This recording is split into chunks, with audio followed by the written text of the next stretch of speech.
16 ára átti ég með draum að lækna fólk til betri bati hjólastól sem höfðu drukkið alkohól í vetrasól á Arnarhól en liggja nú á Hrafnistu og eru bara fatlafólk. Ekkert gat stoppa mig, ég var óstöðvandi, bara fokki ríðandi. Hætt að hlusta á mömmu og pappa þegar ég var 16 ára, byrja að reykja, drekka, stela, dópa. Please gerðu það, ekki skrópa. Að vera ástfangin, það jafnast ekkert á við það. Dóp og vændiskonur ekkert samanborið við það. Þótt þú áttir erfið æsku, þá mér alveg skítsama. Ég var ástfangin.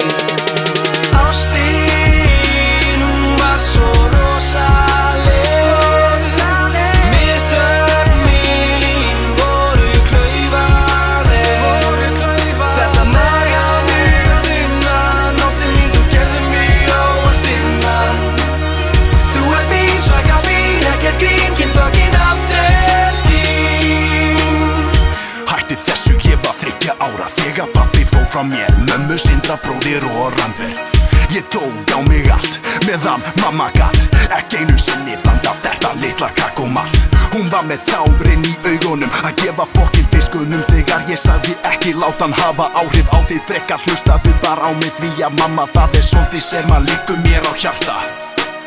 Ég samkynhneigður. Oh my God, oh my God, oh my God. Hann samkynhneigður. Ég fíla sæt SMS og líka ilmkerti.